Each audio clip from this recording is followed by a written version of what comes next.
스픽스의 야심찬 기획 정치 마키아벨리입니다. 지난번에 변희재 대표가 박진영 진행자와 함께 출연했는데요. 조회수가 7만 1,000건 정도 넘어갔더라고요. 오늘 더 깜짝 놀랄 분 한 분 모시고 정치 마키아벨리 윤석열을 알면 세상이 보인다, 이런 주제로 집중 토론 분석하겠습니다. 김종대 전 의원 오셨습니다. 아이고, 안녕하십니까? 안녕하십니까? 예. 오늘 좀 부담 좀 갖고 시작해야 되겠습니다. 글쎄 말입니다. 이거 뭐 연구를 좀 더 충분히 했어야 되는데 네. 예, 드러난 현상만 가지고 일단은 그 사람의 마음까지 추론해가는 아주 어려운 숙제 주셨어요. 그래서 저희들이 이제 기획하면서 연구해서 뭔가 성과를 내는 발표장이 아니라 네. 평소 가지고 있는 내공으로 우리가 지금 매일 접하고 있는 정치 현실을 좀 더 깊고 분명하게 들여다보기 위해서 이제 좋죠. 프로그램을 좀 예. 기획했고요. 예. 또 무엇보다도 이 프로그램을 통해서 예. 내가 윤석열이라면 나는 어떤 선택을 하고 결정을 할 것인지에 대한 것들을 우리 시청자분들도 좀 깊이 생각할 수 있는, 네. 그래서 세상을 알고 또 나의 삶에 조금이라도 도움이 되는 방송이 되기 위해서 네. 조금 무거운 주제 같지만 훨씬 더 재미있게 한번 다뤄보겠습니다. 아이, 그런데 뭐 보통 숙제가 아니에요. 사실 과학자는 그 설명을 하는 사람이지 예측을 하는 사람은 아닙니다. 네. 그러니까 우리가 그 하나의 어떤 그 개인이 있고 지도자가 있을 때 그걸 통해서 이루어지는 일들을 어떻게 알기 쉽게 설명해 드리느냐가 우리 책무라고 할 수가 있겠죠. 네. 그러나 사람은 복잡하기 때문에 네. 예측을 하기가 참 어려운데 힘 닿는 데까지 한번 최선을 다해 보겠습니다. 그 말씀에 제가 좀 보태면 과거에 일어난 일은요 전문가에게 물어보면 되는데요. 미래에 일어나는 일은 실제로 사업가, 결단가 이런 그렇지. 분들한테 이제 물어보라는 말씀이 있거든요. 이제 그런 맞는 걸로 말이라고 보면, 봐요. 예. 그래서 지금 이제 어떤 새로운 현상이 생길 것인지에 대한 예측이나 이런 것들도 내가 윤석열이라면 어떻게 될 것인지를 오히려 자기를 윤석열 안에 넣어놓고 네. 한번 보면 세상을 좀 더 쉽게 네. 또는 합리적으로 볼 수 있다, 이런 생각을 합니다. 좋습니다. 그래서 오늘 이제 방송 주제가 야, 진짜 윤석열 이 통치술에 대해서 한번 연구를 해보자. 좋죠. 통치술을 알게 되면 세상이 보이기 시작한다. 뭐 이제 예. 이런 일단 주제를 정했고요. 자, 그럼 첫 번째 질문 하나 드리겠습니다. 사실 요즘 윤석열 대통령 보고 있으면 네. 할 말이 많아서 에너지가 좀 돕니까? 아니면 정말 짜증이 너무 많이 나서 저 언제까지 저걸 쳐다보고 있어야 하느냐, 예. 이런 마음이 더 듭니까? 어떻습니까? 글쎄 저도 뭐 누구 못지않게 두들겨 패는 거 하나는 뭐 열심히 했는데 예. 하다 보니까 내 주먹이 아파요. 때리는 내 주먹도 아프더라고. 예. 그래서 당분간은 좀 지켜봐야 되지 않을까. 예. 당장 뭐 어찌 할 도리도 없고. 그래서 어떤 그 이해가 조금 더 전제돼야 되겠다. 아무래도 지금 윤석열 대통령도 본인을 잘 모를 것 같아요. 그래요? 예, 우선 스펙타클이 달라요. 개인 윤석열과 대통령 윤석열은 다르거든요. 예. 그러니까 지금까지 본인이 처해왔던 환경, 공간, 그 조직 이런 걸 초월한 상태인데 감당할 수 있는 복잡성이냐는 거예요. 예. 그러니까 학습 기간이에요, 제가 보기에는. 지금도 그러면 대통령 공부를 하고 있다? 저 1년 더 걸릴 거라고 봐요. 그래요? 예, 스펙타클이 다르잖아요. 예. 일단은 이 다른 스펙타클에서 초월이 비교적 빠른 시일 내에 되는 사람이 있고 자기 초월을 완강히 내 자아가 거부하는 겁니다. 네. 기존의 관성에 머물고 싶어 해요. 그래서 저기 뭔가 그 새로운 어떤 세계로 조금 더 자기 신의 외연을 확장해 들어가는 이런 결단력 있는 그 성격이 요구되는데, 근데 이분은 아시다시피 개인 윤석열은 자기 아집이 강하고 자기의 어떤 공간에 대한 굉장한 집착력이 강한 사람입니다. 근데 보통은 이제 자리를 맡게 되면 간부가 된다거나 CEO가 된다거나 특히 이제 대한민국을 대표하는 대통령이 되면 아무리 자기 개인성이 강하다고 하더라도 네. 바뀌어야 되는 거 아닙니까? 또 바뀔 수밖에 없는 거 아닌가요? 예, 그게 이제 니체가 말한 위버맨시, 예. 초월하는 인간, 예, 예. 이런 것들이 이제 그 사람의 존재 의미라고 봤던 거 아닙니까? 근데 그게 그렇게 어렵다는 거예요. 이번에 그 청와대에 안 들어가겠다. 그리고 들어가면 못 나온다. 이렇게 이제 집권의 첫 일성이 나온 것만 보더라도 이런 스타일은 뭐냐면은 내 페이스대로 기존 대통령의 강기를 답습하지 않고 나의 길을 가고 싶은 거거든요. 그러니까 기존에 있었던 어떤 그 자신의 인생의 연장선에서 대통령을 하고 싶은 거예요, 이분은. 새로운 어떤 초월, 확장, 그러면서 어떤 그 상당히 거듭나는 어떤 이런 식의 그 자기 혁신 이런 부분에 있어서는 상당히 좀 보수적이라고 할 수 있겠습니다. 그럼 그 근본적으로 안 되는 분이라고 보십니까? 아니면 그것이 이제 적응되는 또는 변화하는 과정 안에 지금 한 1년 정도 말씀하셨는데 네. 그 뒤에는 확실히 좀 바뀔 것이다 이렇게 보시는 겁니다. 그거는 국가가 처한 상황, 네. 그 의지에 또 어떤 도전 과제가 있느냐에 따라서 달라질 것 같아요. 네. 지금 그거는 뭐 저기 뭐라고 말씀드리는 건 좀 곤란하지만은 한 가지 이런 건 있습니다. 그 대선 때 그 자신이 잘 이해하지 못했던 영역들이 있습니다. 네. 여성, 청년 뭐 이런 거라든가 정체성의 문제라든가 이런 부분은 지금 다 포기했어요. 네. 예, 그건 선거 때 좀 자기도 노력은 했습니다. 좀 저기 알아보고 싶고 좀 친해지고 싶고 그래 청년과의 대화도 많이 했고 또 2030들 표를 얻기 위해 가지고 이준석 대표도 포용했고 이런 여러 가지 보면은 인내력과 포용력이 없다고 할 수는 없습니다. 그러나 거기까지예요. 그래서 대선 때 그 인터뷰도 보면은 청년 세대에 대해 솔직히 모르겠다. 오히려 그게 미덕이에요. 모르는 건 모르겠다고 해버리더라고. 그리고 나서 지금에 와가지고는 아예 그 말 자체도 사라진 거거든요. 그러니까 이분이 이제 자신의 울타리를 넘어 경계선 바깥에 거기서 어떤 미지의 세계가 존재한다는 건 알고 있는데 어차피 나한테 그것이 익숙하지가 않고 어느 정도 불편함이 있다면은 일단은 포기합니다. 이게 그러면- 초월이 안 되는 거예요. 예. 그러면은 이제 그 지금 윤석열 대통령이 생각하는 대통령직이라는 것과 국민들이 일반적으로 이해하고 있는 대통령직은 다른 것이다, 그죠? 그렇죠. 그리고 이 자리에 올라가면 어쨌든 사람이 바뀌어서 대통령다운 모습을 보여야 하는데 이분은 초월 자체를 할 수 없으니 그 기안에 머물면서 계속 옛날식으로 살고 있다. 네. 그게 좀 강하죠. 그걸 이제 불교에서는 아상에 집착한다고 하는 거거든요. 예. 벗어나라는 거거든요. 예. 근데 이런 어떤 그 문제는 역대 대통령들이 다 겪었고 심적 고통이 다 컸던 부분들입니다. 문제는 윤석열 대통령의 경우에는 이런 부분에 있어 뚜렷한 방향성이 지금 보이지 않기 때문에 어떤 그런 면에서 훨씬 아마 이분의 앞으로의 예고된 어떤 그 미래가 훨씬 더 좀 암울할 수가 있어요. 사실 이건 걱정입니다. 이거 뭐 저기 제가 보기에는 그 어떻게 그걸 돌파하실 거냐. 어떤 지금 국가가 어떤 그 기득권을 개혁하고 그 사회 안전망을 보호하면서 연금과 노동에 있어 가지고 뭔가 새로운 어떤 독일의 슈레더 총리식의 개혁이 요구되는 이 시점에 지금 불태오르고 있을까? 준비하고 있을까? 그걸 통해서 나 자신을 초월할 수 있을까? 예, 이런 면에서 이제 조금 근데 뭐 불투명. 굉장히 이제 좀 예의 바르게 말씀해 주시지만 윤석열 대통령이 지금 그런 걸 준비하고 있을까? 아마 준비하고 있겠지. 이것은 아닌 것으로 지금 다 드러나기 때문에 굳이 이제 질문을 할 필요가 없고요. 아니 그런데 딴 건 있어요. 다른 거 어떤 게 있습니까? 그러니까 저는 그 윤 대통령의 지금까지 그 취임사, 100일 기자회견, 8.15 경축사, 그다음에 지금 예고되고 있는 유엔 총회에서의 연설, 그거는 이미 키워드 나왔습니다. 이 네 개 그 텍스트의 맥락을 보면 아주 일관되는데 이분이 이제 평소에 주변에 추천했던 책이 밀턴 프리드만의 선택의 자유하고 존 스튜어트 밀의 자유론입니다. 예, 예. 그러니까 이 자유가 이미 도구화가 돼 있어요. 이 자유라는 거를 연설문에서 빼면은 연설이 안 되는 분이에요. 우리 시청자를 위해서 그 윤석열 대통령이 좋아하는 자유라는 단어와 조금 전에 언급했던 이제 세계적 석학들의 그 내용을 간단히 좀 소개해 주시면 어떤 겁니까? 예, 뭐 사실은 별거 아닙니다. 그 우리가 이제 그 대공황과 파시즘을 겪고 세계 대전을 겪으면서 그런 어떤 그 결정론적 세계관에 무언가 반격으로 들어온 게 그게 이제 반파시즘 사상이 자유주의입니다. 경제적으로 하이에크라는 경제학자가 이제 그 신자유주의의 어떤 이데올로기를 제공했다고 합니다만은 국가가 개입하지 아니하고 모든 인간이 자기네 자신의 어떤 성장과 완성을 위해서 스스로 선택을 잡고 자유롭게 사회 공론에 참여하게 되면 그 사회는 좋은 사회라는 거예요. 이게 자유론의 핵심인데 여기에다가 윤석열 대통령이 독특한 것은 이제 한비자의 법과 사상을 일부 가미하셨다.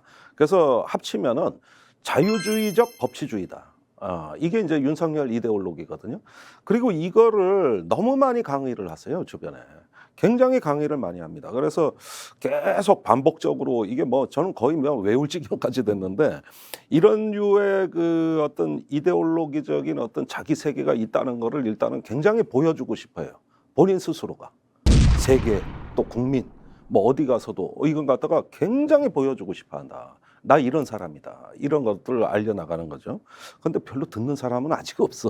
아니, 국정 운영에서 이게 뭐 좀 음. 드러나는 게 있습니까? 이런 자유에 네. 대한 이제 본인의 강한 의지. 뭐 법치는 알겠습니다. 검찰이나 경찰도 근데 다 잡아 넣어라 뭐 이렇게 하는 이 건데. 자유적 법치주의라는 건 이데아입니다. 네. 일종의 어떤 그 형이상학이고 하나의 어떤 이데아로서 존재하는 건데 거기에 아무리 자신이 꽂혀 있다 하더라도 그 이데아가 아닌 현상에서 현실 속에서 그거를 구현해낼 수 있느냐 없느냐는 또 다른 문제란 말이에요. 네. 그래서 시도는 하는데 여기서 다 약화되는 거예요. 네. 예를 들어서 이런 것들이 기어이 나타나는 거라고는 일단 한비자가 얘기한 엄형주의, 형벌은 강하게, 예. 법칙행은 엄격하게 이런 부분은 되는데 문제는 그것이 선택적 정의로 돼가지고 특정 분야에서만 그렇게 되니까 큰 공감을 얻지 못하고 그다음에 자유라고 합니다만은 지금은 이제 코로나 팬데믹 이후에 전 세계적인 트렌드가 국가의 기환입니다. 개인이나 기업의 자유보다는 국가의 돌봄이 더 절박해지고 이러다 보니까 세계는 자유주의하고 거꾸로 가고 있어요. 네. 예, 그게 트렌드예요. 거기다가 국제 정체도 이 보편적 가치를 워낙 많이 강조하지만 보편적이지 않은 세상에서 점점 장벽이 세워지고 이제 세계가 갈라지는 세상에서의 어떤 그 자유 세계의 보편적 가치 이런 건 가치 연대 이런 말을 주장하니까 사람들이 듣기는 좋아서 박수는 치지만 돌아서서 잊어버리는 거예요. 그러니까 이걸 현실 속에 갖다 놔야 되는 거예요. 이건 이데아의 세계가 돼서는 안 되는데 이 부분이 약간 플라톤주의 같아. 내가 네. 보기에 윤석열 대통령의 이상주의라는 캐릭터가 말씀이고. 플라톤주의야 이원론이라고 이게. 예. 그런데 이거를 현실화 시켜내지 못하는데 본인의 패러독스가 있는 거지. 지금 윤 대통령의. 그러니까 이제 현실성 없는 이상론을 가지고 그것은 가치로 인식하고 있지만 실제로 정책에서는 연결점을 찾지 못해서 완전히 못 찾은 다른 거죠. 거는 예. 그런 어떤 그 뭔가 로드맵이라든가 뭐 중장기 계획이라든가 아니면 비전이라든가 이걸 우리가 본 적이 없단 말이에요. 본 적이 없어요. 그냥 관리형이에요. 관리형. 그런데 그것도 본인 취향과 스타일대로 가요. 이렇게 되나 놓으니까 이게 왜 남의 말을 안 듣느냐 하면 아집도 강하기도 하지만 일단 외로우니까 그걸 자꾸 표출하려고 말이 많아지는 거고 그 다음에 이제 자기의 어떤 그 이데올로기, 그 자유주의적 법치주의 이 부분이 있으니까 내가 어떤 존재인가를 알리고 싶은 욕구가 맞서다 보니 계속 같은 연산물이 나오는 거라 이게. 그런데 현실은 그게 처방이 될 수 없는 전혀 다른 현실이 존재하지 않습니까 지금?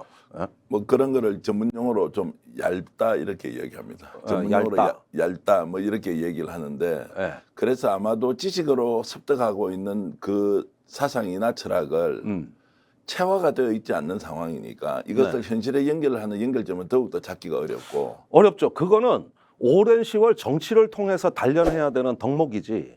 이게 검찰총장에서 주어지는 어떤 덕목은 아닐 거란 말이요.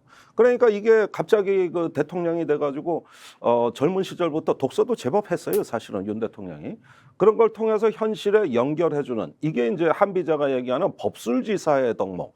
그게 이제 통치술 또는 어떤 법술, 뭐 세치. 술치, 법치라고 하는 한비자가 얘기한 세 가지 덕목 이거를 구현해내는 능수능란한 기술자, 전문가들이어야 되는데 해본 적이 없잖아. 네. 법에서야 조금 해봤지만 그리고 그 밑에 사람들도 마찬가지예요. 코로나 이후에요. 전 세계가 지금 정신을 못 차리고 있고 금리가 정말 초고속으로 상승하면서 경제 위기가 IMF와 완전 다른 형태의 대위기가 올 수 있다 이렇게 막 걱정을 하면서요. 경제학자든 정치학자든 세계 상황에 대한 전망을 할 때 확실한 무엇은 존재하지 않는다. 지금까지 우리는 단 한 번도 경험하지 못한 세계에 살 것이다. 자유나 정의와 같은 보편적 가치가 중요하지만 지금은 말씀하셨던 이 현실 세계라는 것이 엄중할 뿐만이 아니라 워낙 복잡하고 속도가 빨리 뒤집어지고 있는 이 상황에서 어떻게 살아가는 것이 맞느냐. 그래서 보편적 가치 존재 인정하지만 특수한 이 상황을 견뎌낼 수 있는 내성들을 어떻게 가질 건지를 주문을 하는 것이 대부분의 주류 정치 경제학을 이제 내다보는 사람들이 비주류도 요즘 그래요. 다 그렇습니까? 그래요. 예. 이제 잔치는 끝났다. 맞습니다. 30년 황금의 시대. 이 돈의 맛에 취했던 저금리 저물가 이 시대는 이제 끝났고 그 시대 우리가 잘했던 거 뭡니까?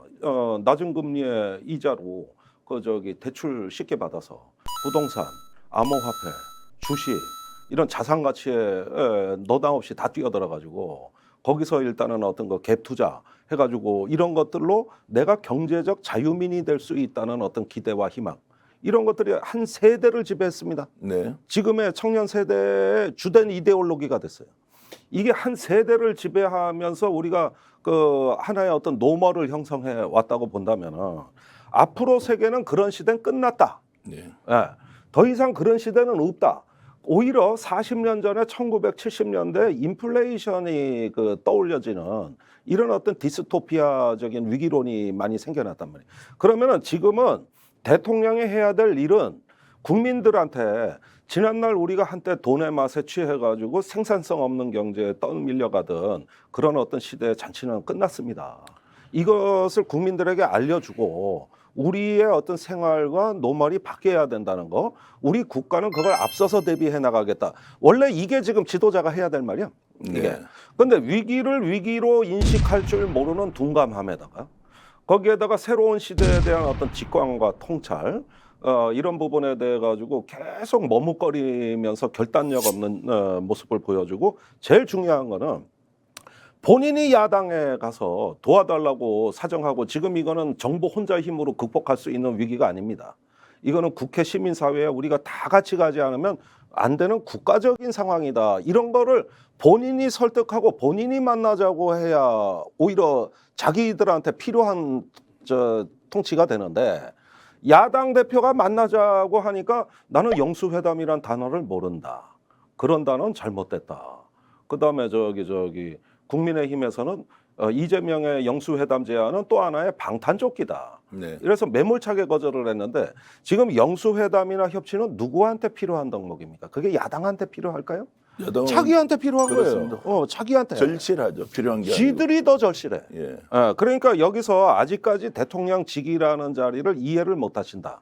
이게 뭐 하는 자리라는 걸 이해를 못 하시고 계시는 거예요. 근데 자유를 그렇게 좋아하고 공정 좋아하시면 이 도덕적 책무라는 말도 비슷한 계열인데요. 그러면 국가 지도자 대통령으로서의 도덕적 책무가 뭐냐? 대한민국이 조금 더 발전할 수 있도록 하기 위해서 본인이 희생하더라도 민생을 위한 야당 협치 그리고 국가 개혁이나 혁신의 과제들을 던져서 국민들이 아프지만 이렇게 가야 된다는 것을 모범으로 실천하는 거 뭐 이런 거지 않습니까? 그게 도덕적 책무지 않습니까? 네. 그거 왜 안 합니까, 대통령? 그러니까 우선은 낯을 가리고 예. 그다음에 이제 그 자신의 이데아 정치를 하기 때문입니다. 그 플라톤이 얘기한 이데오는 동굴 속에 갇혀 있다는 뜻이에요. 네. 그리고 그런 것에 자꾸 이렇게 쏠려갈수록 우리가 아무래도 생각이 다른 사람이라든가 불편한 자리 이런 것들에 대해 가지고 적응력이 떨어집니다. 지금 윤석열 대통령이 딱 그 증세에 걸려 있어요. 그런데 사실은 정치는 말입니다. 피 튀기는 거고 구질구질한 거고 불편한 거고 더럽고 치사한 게 정치입니다. 그것을 나의 내면이 수용하고 내가 기꺼이 그 불편함이나 고통을 감내하겠다는 어떤 희생과 겸양의 그 미덕, 결단을 발휘하지 못하는 지도자는 결국은 협치라는 것은 애시당초 글러먹은 거예요. 그거는 꼬락서니가 계속 구질구질하게 가요. 그게 바로 인플레이션이 살인적으로 치솟던 70년대 말에 유신 정권의 몰락사입니다. 어땠습니까? 오만은 날로 커지고 고립은 날로 더뎌가다가 결국은 정변이 일어나고 격변이 일어났던 거거든요. 그러니까 이게 제가 어떤 저주의 말을 퍼붓자고 하는 게 아니라 대통령은 역사에 대한 두려움을 가져야 돼. 대통령은 과거의 수많은 대통령들의 불행의 역사를 그걸 보면서 반추하고 나도 이게 내가 가진 어떤 짐이 얼마나 무거운가. 우선 대통령은 두려움이란 감정을 알아야 됩니다. 역사를 두려워하는 거예요. 역사를. 국민은 사랑하고 정치에 대한 자신감은 가져야 되지만은 자기가 아는 역사에 대해 가지고 한없이 두려운 마음을 가져야 겸손해지는 거고 그 겸손함 속에서 똘레랑스 대승적으로 내가 품고 담대하게 국정을 운영해 나갈 수 있는 에너지가 비로소 생기는 거고 또 얼굴을 보고 먼저 전화할 수 있는 그런 용기가 생기는 거거든요. 그게 이제 대통령에게도 이익이 되고 국가 발전에도 도움이 자기한테 되는 필요한 거예요. 이게 지금 누구 생각해서 해주는 그럼 얘기예요? 윤석열 이게 대통령, 자기한테. 윤석열 대통령 왜 정치를 이렇게 합니까? 정치에 대한 이해도가 이분은 없는 겁니까? 부족한 겁니까? 이제 아니면 학습한다니까. 학습을 지금 한다고? 이제 시작한 거라니까요. 그래서 이제 정치에 대한 이해가 저렇게 떨어지니 그럼 이제 국민의힘이 집권 여당인데 그럼 여당에 대한 인식은 어떻게 했느냐? 예. 혹시 저분이 국민의힘을 자기 소유물로 생각하는 것이냐? 예, 아니 그게 아니라 거추장스러운 짐으로 생각했던 것 같아요. 자, 예를 들면 제가 이제 그 4월에 한 지방지에 쓴 칼럼이 있습니다. 우선 그 윤석열 대통령과 여당 간의 긴장감이 조성될 가능성이 높다. 야당은 그 다음 문제다. 이러는데 그 뒤에 이준석 사태가 나고 윤핵관 파동이 있었어요. 근데 이건 뭐냐면은 이분이 정치 일반에 대한 이해가 부족하다는 건 단지 야당에만 해당되는 얘기가 아닙니다. 여당에게 우선 직접적으로 해당되는 이야기예요. 우선 이 정부는 선거라는 큰 전쟁을 하고 승리를 했는데 그 승리의 전리품을 윤석열 대통령이 국민의힘이나 자신의 어떤 여당의 집권 세력과 폭넓게 공유하지 않았습니다. 이번에 국민의힘에 보면은 대통령실에 아주 굉장히 작은 자리 직급 낮춰 몇 개 준 거 그것도 추석 때 다 쫓아냈어요. 네. 50명 잘랐습니다. 그다음에 정부 차관급 인사 21명 중에 19명이 늘공이에요. 2명이 어공인데 그나마도 공무원 출신이에요. 그러니까 이런 부분에서 일단 전리품의 그 배분, 그걸 전리품이라는 게 뭐냐면 국정에 같이 참여하게 해가지고 그 힘, 토탈 파워로서 이 나라를 이끌어간다. 이건데 우선 이게 이루어지질 않았어요.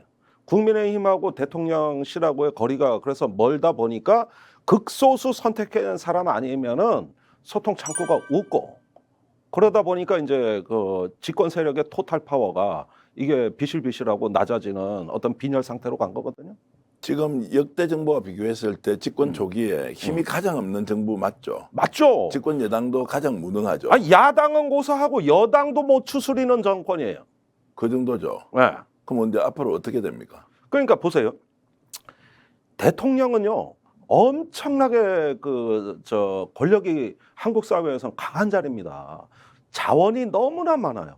그러니까 모든 그 대통령이 집권 초기에는 여당을 추스리지 못한 사례는 없습니다. 네. 단 한 건도 없어요. 왜 그러냐 하면은 그 새로운 국정의 기회의 공간이 열리고 거기에 같이 일했던 동지들이 이제 하나둘 대거 참여하면서 하나의 이렇게 만들어내는 그 집권의 어떤 그 공동체. 그걸 리얼 팀이라고도 하는데 이 축구 용어로는 이런 식으로 해가지고 저기 벤치에 앉은 후보 선수라 하더라도 왜 열심히 경기를 보냐 하면 저 주전 선수 한 명이 퇴장하면 내가 경기를 뛸 수 있다는 희망이 있기 때문에 벤치에 다 앉아 있고 저기 불펜 투수는 열심히 피칭을 하는 거예요. 그것이 다 힘이지. 어떻게 야구 9명 그라운드에 있는 그 사람만의 힘입니까? 이렇게 해가지고 그 기회를 같이 공유하면서 같이 국정에 참여하는 건데 그런 게 거의 없어요. 없다고.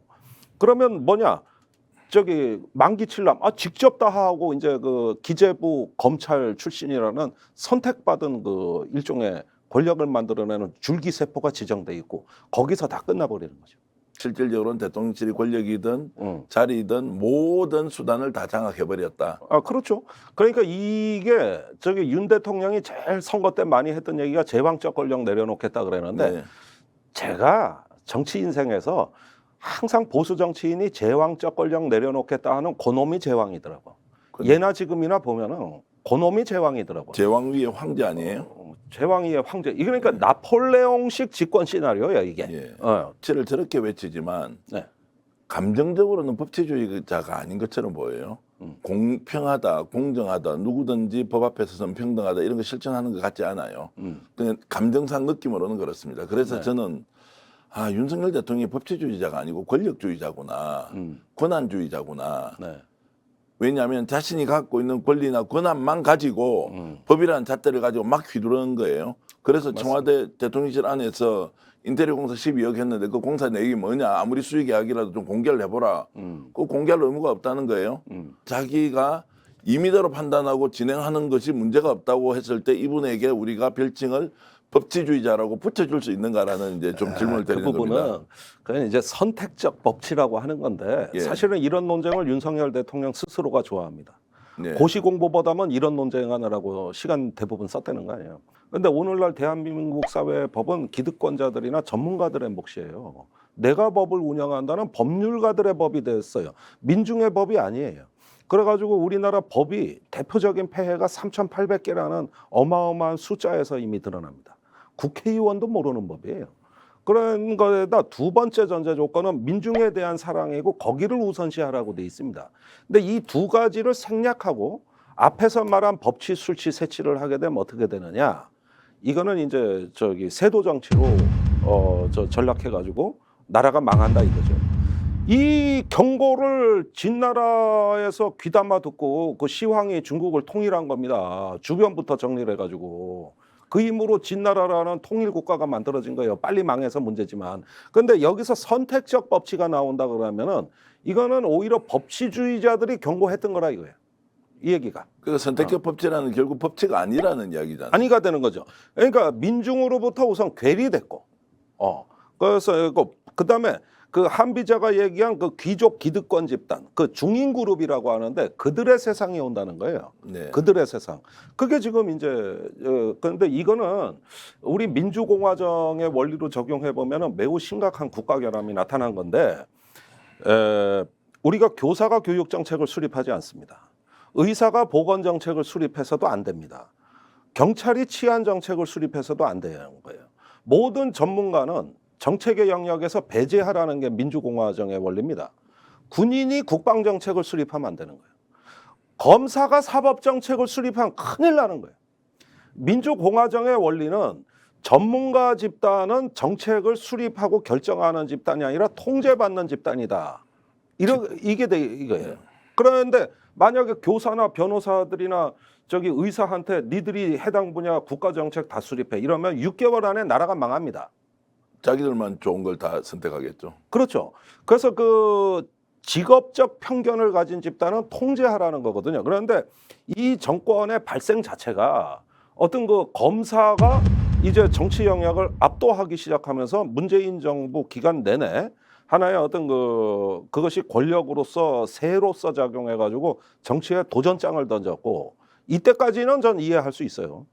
본인들 생존을 위해서 그러는구나. 그럼 거기서 끝났어야 되는데 그것이 아니라 그 자체가 권력화돼 버렸단 말입니다. 그러면 어떤 법치가 열리느냐?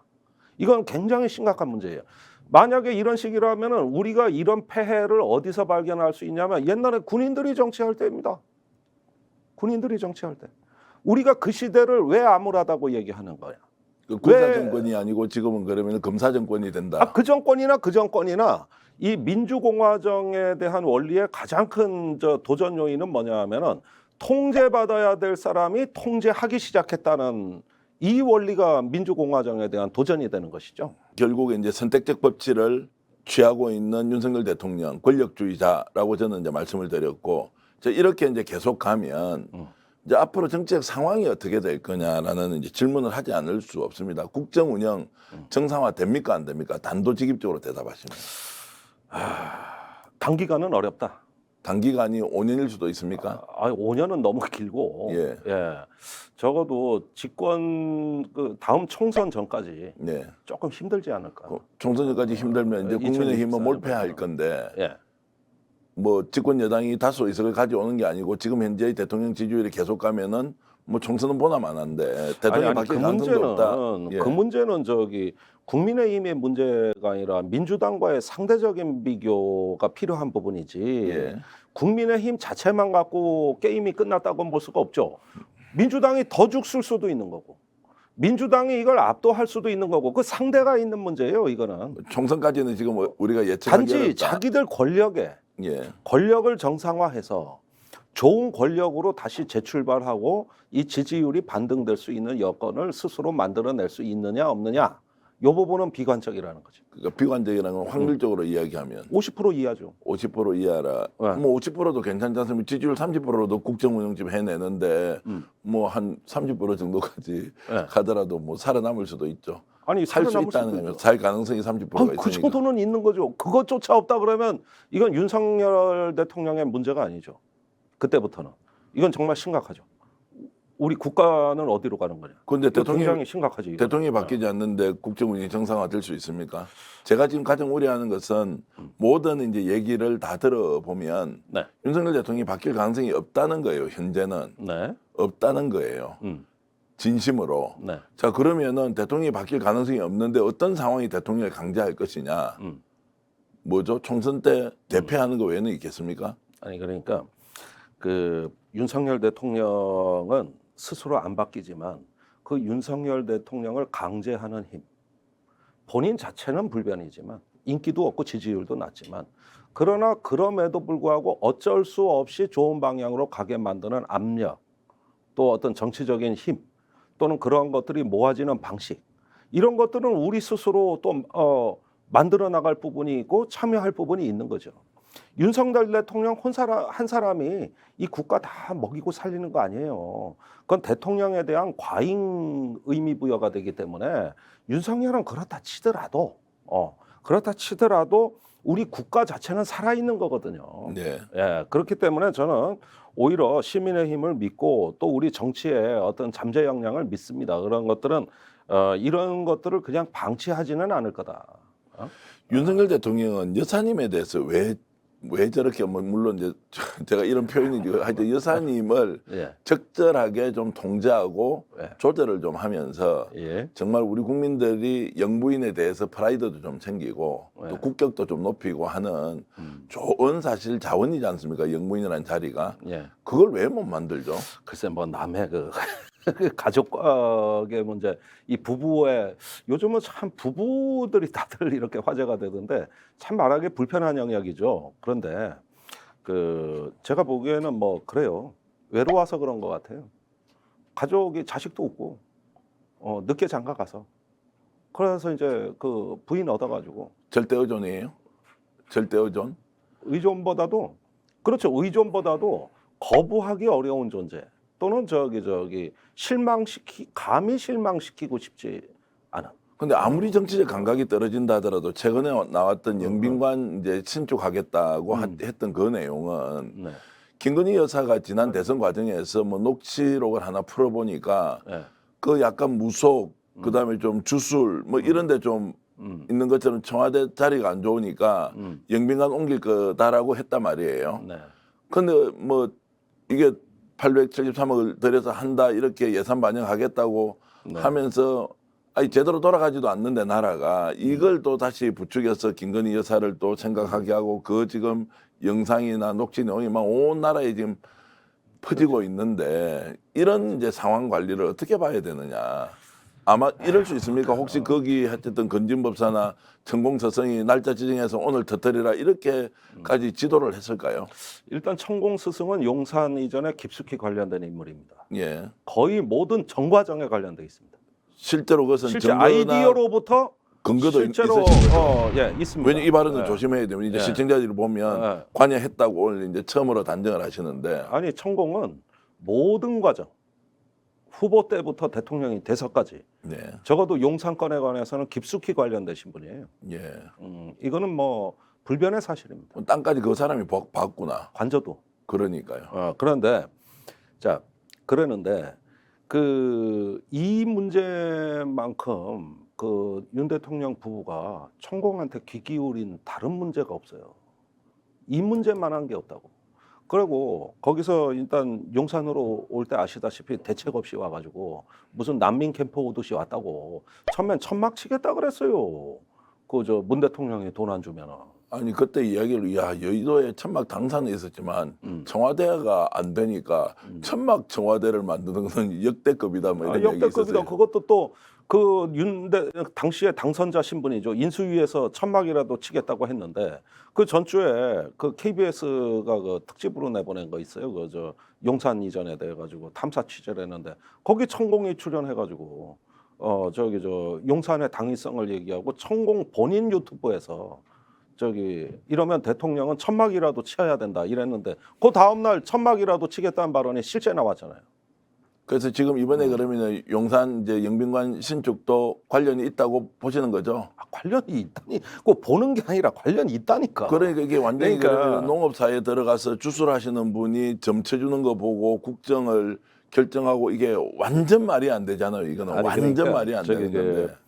그 천공은 농업사회 주술적인 측면이 있다 그럽니다만은 그분은 천부경 계열의 그 자기 어떤 그 종파를 만들고 있는 양반이고 종파를 만들고 있습니까? 그 천부경 계열이에요. 예, 천부경 계열이면 간단히 우리 시청자들이 이해하려면 어떤 그러니까 환당고기라고 들어보셨는가 예, 모르겠는데 이게 이제 어떤 당분 신화로부터 해가지고 이제 우리 천도교 쪽에서는 아주 익숙한 천도교 계통으로 이제 내려와서 그래서 이분이 당분 경전이에요. 그러면은 천도교의 지금 이제 정통을 그대로 이어받은 분입니까? 그래서 그분의 모토가 홍익인간이에요. 예. 그리고 정법이라는 그 이제 그 법회를 열었단 말이에요. 정과도 엄청 많던데. 정법 시대. 예. 돈도 많아요. 그런데 이 저기 대선 TV 토론 때 유승민 후보의 질문이었죠. 경선 과정에서 그 천공을 아십니까? 그러니까 모릅니다. 했다가 조금 후에 압니다. 그래서 어떤 관계냐? 그러니까 정법은 미신이 아닙니다. 그렇게 하면서 왕자가 나왔어요. 네. 그렇게 하면서 왕자가 나왔죠. 예. 그러니까 그때 그 유승민 후보는 뭔가를 이미 알고서 질문한 거예요. 예. 근데 이게 굉장히 민감한 문제라 가지고 세게 질문을 못 하는데 거기서 윤석열 후보의 중요한 발언들이 나와요. 그래가지고 천공을 안다. 정법은 미신이 아니다. 그러니까 지금 얘기하듯이 뭐 농업시대 점치는 거 그런 거 아니다. 이 말을 대통령 스스로 하셨다고. 대통령 되기 전까지는 그렇다 치더라도 대통령이 되고 나면 완전히 이제 다르지 않습니까? 다른데. 근데 지금도 영향을 미치고 있고. 근데 지금에 대해서는 내가 예. 그거는 추가 취재할 내용이 있기 때문에 그거는 조금 유보하고 싶은데 예. 적어도 이 용산 시대를 여는 데까지는 그랬는데 지금 그 영빈관 얘기인데 예. 자, 이 용산으로 온 것이 이제 모든 불행의 시작이었던 거죠. 왜 그러냐면은 용산이 더 이상 이제 그 주변으로 그 대통령실 영역을 확장할 만한 땅이 없습니다. 그 완전히 갇혀 있는 거예요. 그걸 보고 무슨 저 도시계획 전문가가 신의 한 수라 그랬는데 내 어이가 없는 것이 지금 거기에 주변에 식당이 다 뺑 돌려 쌓여 있고 이미 서민들 주택, 식당, 상가가 다 있고 어디 갈 데가 없고 저 맞은편에 전쟁기념관이 있어요. 그런데 거기까지는 또 거리가 꽤 된다고. 그런데 그 옆에 국방 컨벤션 센터라고 있다고. 그때 옮기면서 외국 손님 오면 어떻게 할 거냐 하니까 나온 대안이 두 가지가 하나는 청와대 영빈관을 그대로 계속 쓴다 그랬잖아요. 이 얘기는 했는데 그것마저 안 되면 그 옆에 국방 컨벤션 센터를 쓴다. 이거였는데 지금 말은 어떻게 바뀌었느냐. 국방 컨벤션 센터는 외국 손님 모시기엔 경기 맞지 않는다. 이렇게 바뀌었고 그다음에 청와대 영빈관은 이건 다 돌려줘야 되기 때문에 이거는 거기까지 왔다 갔다 쓸 수 없다는 입장이니까 어떻게 돼요? 짓는 거밖에 없는 거잖아요. 그러니까 지을 수는 있는데 그 짓는 의사 결정에 만약에 천공이나 정책적 또는 대통령의 정무적 판단 이외의 요소가 들어갔다는 것은 국기문란이 아니고 이것은 있을 수 없는 일이라는 거예요. 그렇죠. 그러니까 이 영빈관에도 그 사람들의 역할을 했는 건 그건 조금 확인이 필요합니다. 이거는 좀 팩트는 잘 가려줘야 되는데 그 전까지 이렇게 될 수밖에 없는 그 가장 중요한 결정의 어떤 원료는 거기에는 그분들을 빼놓고 이야기할 수가 없어요. 윤석열 대통령의 미래는 암울하고 조금 정리해서 얘기하자면 이제 예고된 불행이 곧 닥칠 것인데 어떻게 막아줘야 됩니까? 어떻게 해야 됩니까? 그러니까 대통령이 해야 될 일과 국민들이 해야 될 일은 어떤 거예요? 그러니까 지금은 모든 문제 해결의 출발은 대통령의 자기 변화로부터 시작돼야 되는 것이다. 제가 비관적이라 그랬습니다만 그래도 그거밖에는 길이 없는 겁니다. 그거밖에는 길이 없어요. 그러니까 이럴 때는 집에 들어가셔서 김건희 여사 보고 후라이팬 있어 집에 가면은 그거 제일 무거운 놈 가져와서 내 머리통을 한 대 후려쳐라. 그래서 이제 김건희 여사가 딱 머리통을 내려줘요.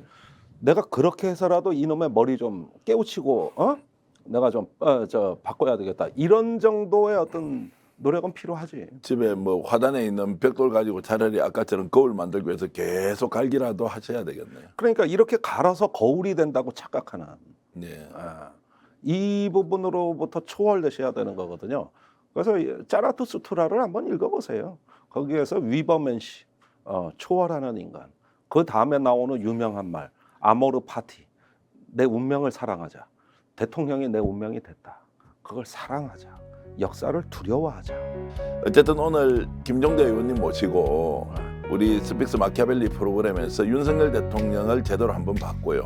또 앞으로 일어날 일은 이럴 것이라는 것을 또 유수한 중국 고전과 또 로마사 이런 것들을 다 가져와서 설명해 주셔서 네. 대단히 감사합니다. 감사합니다. 마키아벨리 오늘 순서 모두 마치겠습니다. 고맙습니다.